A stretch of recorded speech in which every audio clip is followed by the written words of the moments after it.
Hi there, I'm Ashok Khosla. Welcome to your Environment Business Update, The Green Show. Consider how far we have come in recent years. The environmental movement in the 1960s was largely preoccupied with pollution prevention at the local level. In the 70s, it widened its scope to include resource management issues highlighted by the limits to growth thinking of that period. In the 1980s, it went on to encompass acid rain, global warming, and ozone depletion. Today, it has graduated to promote sustainable development. The advocates of this concept have helped to forge a new and increasingly powerful consensus that a clean environment and economic development can and must go hand in hand.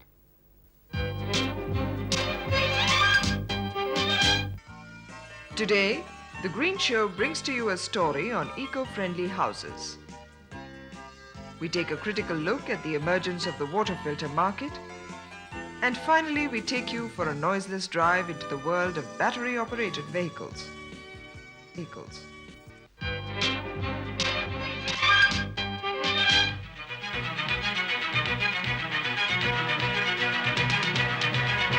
Each one of us would like to make a statement within our lifetime, a good house or a building that stands out among the ordinary ones. Not everyone is Shah Jahan to leave behind a Taj Mahal. Today's architectural marvels need not be made of marble, nor do they have to be white. In fact, the in thing today is green architecture. Not only is this trend stylish, elegant, and comfortable, but these unique statements are friendly to the pocket, and most of all, to the environment.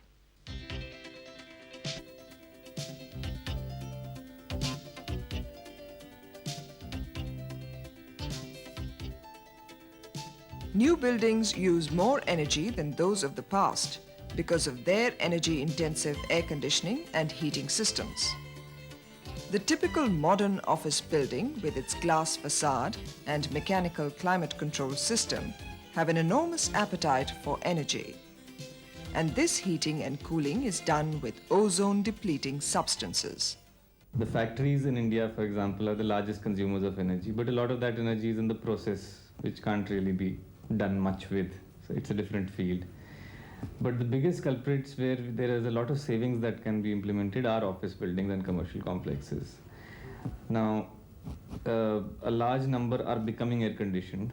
Naturally, this means that the more they consume, the greater potential there is for saving as well.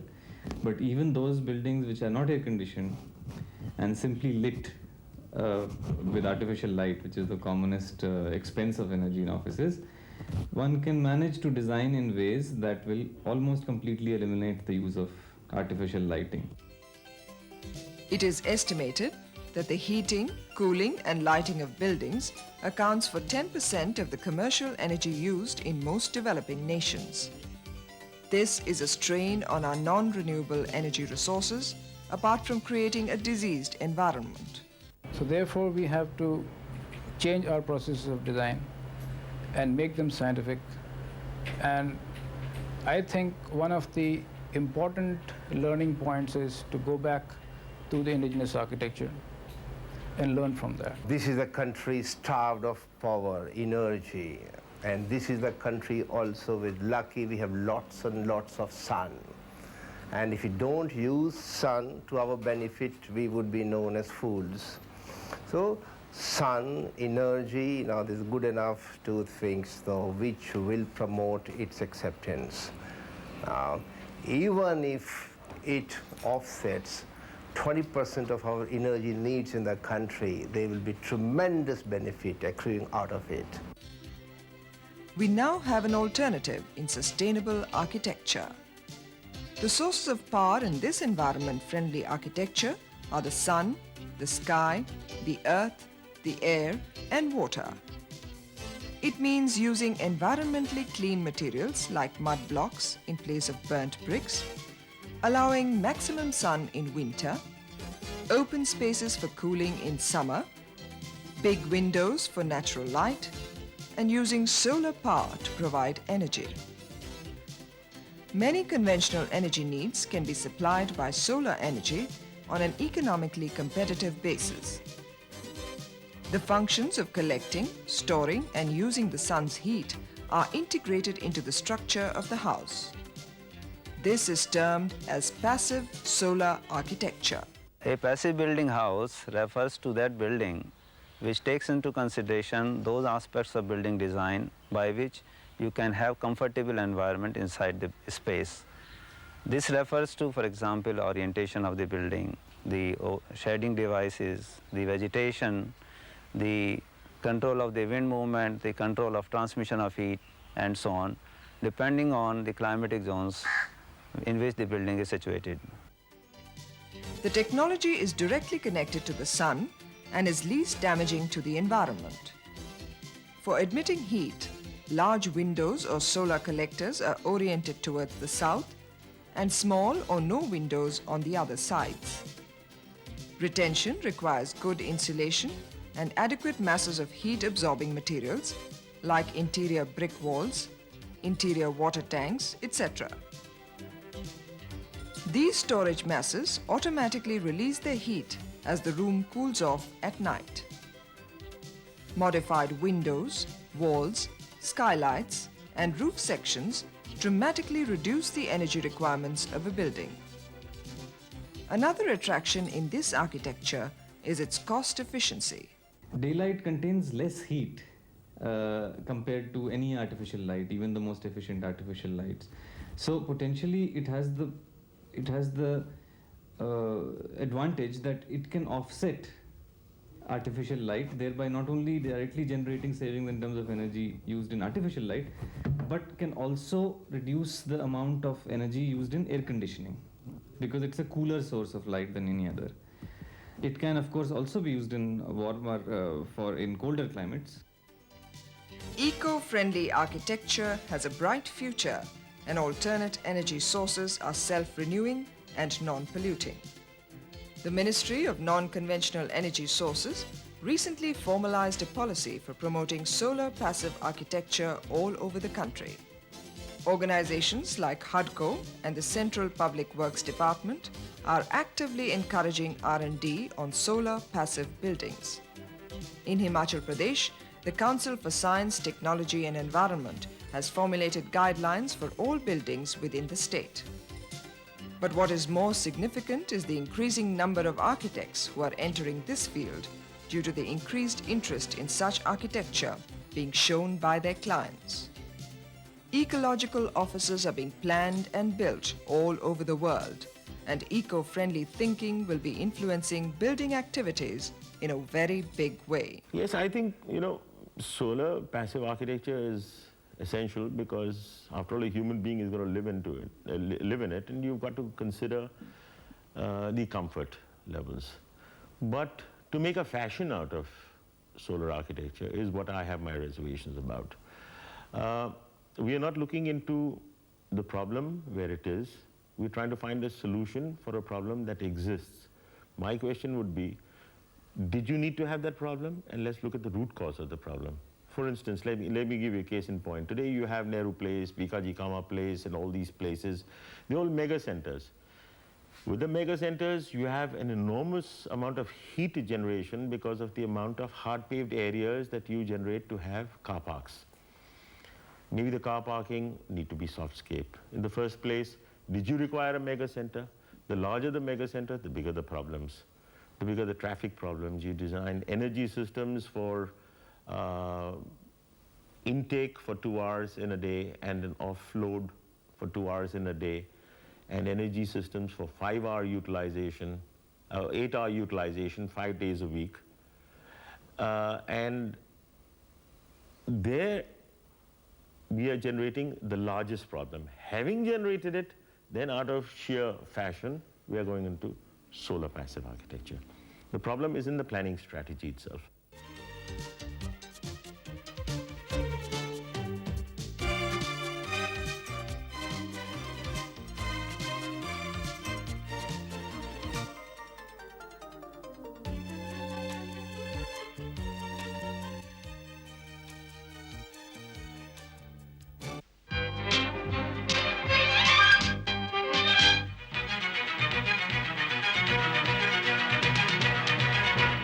Every year, millions of rupees are spent on security in offices, factories, and homes. Fences, grills, alarms, hidden cameras, not to mention guards and guns. Security is big business today. Think of how different it could be if we were to invest a fraction of this money instead on employment generation and other opportunities for the poor. By removing one of the root causes of crime, we could also remove a large part of our insecurity. Unfortunately, social systems find it easier to react and cure than to anticipate and prevent. And this is just one of the many paradoxes we live with. Here is another one. 80% of the communicable diseases in India are waterborne. Typhoid, gastroenteritis, diarrhea, cholera, hepatitis, worms, to name a few. Every year, 73 million man-days are lost and about rupees 800 crores is spent in medical treatment. It is not just the water sources that are contaminated. The pipes are damaged, rusted or leaking, and toxic industrial effluents seep into them. Most people have given up expecting the government to provide clean, safe water. They believe that they have to protect themselves, and in response to this need, water filters have become the fastest growing products on the market. If you talk about a filter, even in some of the best the educated class, when they talk about filter, and the first thing that comes into their mind is a storage filter, which is basically removing just sediment from the water. It's just sediment from the water which is being removed, and they are happy that it's filtered water. There are different types of water filters in the market. Some use pebbles, ceramic candles, others filter paper, and yet others ultraviolet light. Which water filter is the best? What is it that is in water that causes me concern? One are toxic chemicals. Very few filters will remove that, but filters that use activated charcoal will remove some of that. The other is bigger organisms, cysts and so on. Filters will remove that. But the one that causes us most concern today amongst the disease-causing organisms is the virus that causes hepatitis. And filters will not remove the virus that causes hepatitis. Filters that use small pebbles succeed only in trapping solids. They have no effect on the bacteria, microorganisms, or chemicals. So also the clay matka, where water is poured through a cloth into the clay receptacle. The two-tier water filter that uses ceramic candles also only captures the solid sediment, leaving all the viruses, protozoa, cysts and parasites to flow into the lower container. Ultraviolet light is slightly better. It uses quartz tubes to kill bacteria. But again, the ultraviolet water filters only kill the least resistant bacteria, leaving all the major illness-carrying bacteria intact. These quartz tubes need frequent cleaning and are both fragile and expensive. It does not have any impact on the hazardous chemicals in the water. Another popular water purifier is the machine that has an inbuilt tri-iodized medium to kill bacteria. Iodine is released in small doses. Of course, the parasites and chemicals are not cleaned, though the bacteria is. Unfortunately, in this kind of filter, neither the seller nor the buyer know how many gallons of water can be purified with one cartridge. Some filters use chemical tablets and chlorine. These leave the water with a strong taste and smell. Excessive chlorine can be carcinogenic too. A residual dose of 0.2 ppm of chlorine was okay. But should you have a higher dose, you get that tang of chlorine. Or if you're making tea, the milk will suddenly go sour, and problems of that sort. So gradually, and again another problem is associated if the chemical is not very pure, then there is really no chlorination taking place. You're just dumping some lime into it, and that's just then flowing out to the water supply. Can the government remove the industrial waste from the water? No, because it is very expensive. So that is why the need comes for a filter which will not only remove bacteria, virus, sediment and chlorine, but all these industrial and agricultural waste also. As the pollutants in the water rise, the filter technologies in the market today are inadequate.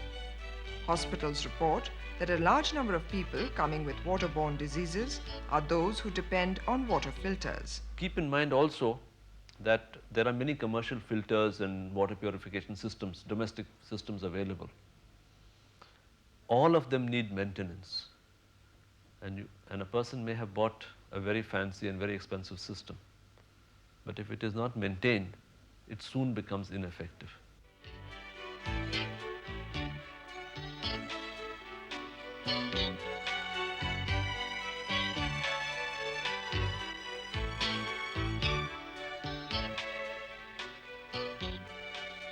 Many people who use filters forget the only safe way of purifying water is to boil it.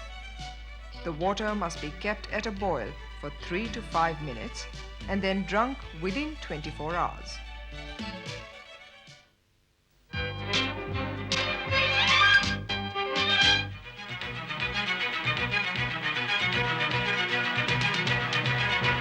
Preparations for the 1995 budget are already on. One can expect the prices of most commodities to go up again, in the nation's interest, of course. But is having to pay more necessarily the best way to serve the nation? Of course, it may be a good way to reduce consumption, which even in a poor country like ours now becomes essential. But a more constructive approach would be to develop cheaper and better alternatives. Take, for example, diesel and petrol-driven vehicles. Apart from burning a hole in our pocket, they also burn out our lungs and eyes. It is high time we design new engines that can give petrol-based vehicles a run for their money.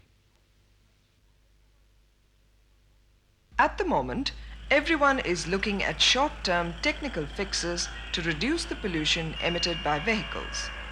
Lead-free petrol, catalytic converters, doing away with two-stroke engines. These are some of the solutions bandied about. None of them come close to solving the problem.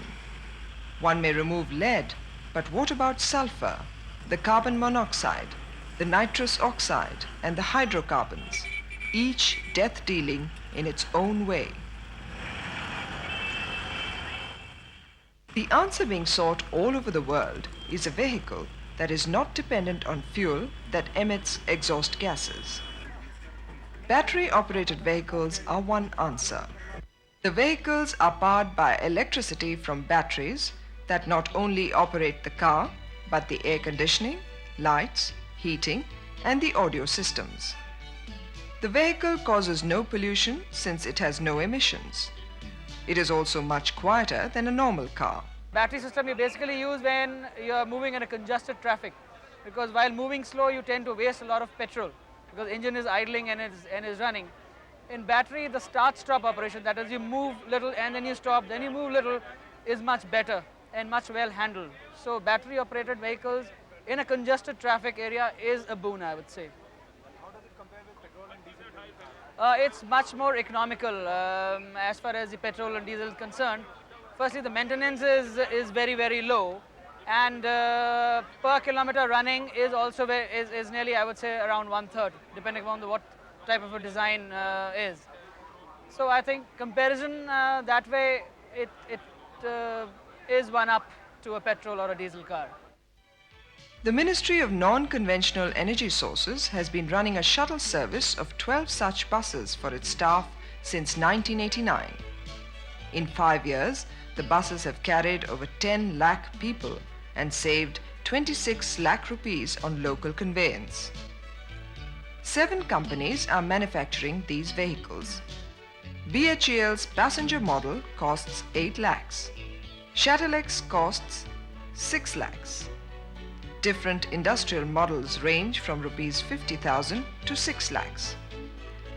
The vehicles run at 60 kilometers an hour, which is adequate for most city traffic. The batteries need to be recharged every 8 hours. Diesel operated van of similar capacity will be about 2.5 lakhs.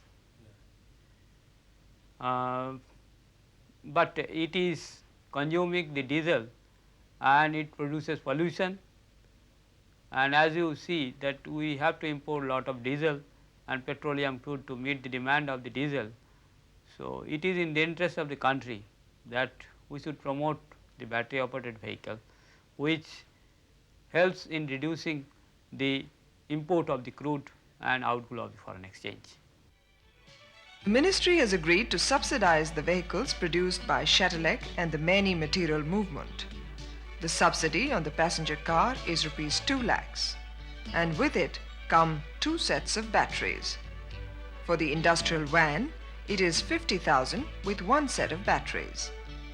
These subsidies are given to NGOs and industries and not to individuals. These battery-operated vehicles are ideal for internal use in industrial complexes, for example, like Jamshedpur's Tata Steel, and in national parks and sanctuaries. This is now, as I said, that there's no noise, there's no pollution, and when people use it in the factories, they don't want the other workers to be disturbed with the vehicle moving around. And there are companies who now intend to go in for such vehicles for movement of their chairmen and managing directors within the plant, taking their visitors around, because a normal automobile vehicle, one thing, it is very large in size. It has got its limitations to maneuver it within the factory premises, inside the factory sheds, and their visitors can really not have a good broad outlook from the sitting in a petrol car or vehicle inside. The battery operated vehicle has got all the sides open, so they have a much broader view of whatever they can see, or they are being explained while moving around in the industry. If the government would just make it mandatory for its own officers and departments to use these vehicles, pollution in Delhi would immediately come down by 15%. Its higher cost is irrelevant. For what the government saves on cars, it spends on treating people with lung diseases.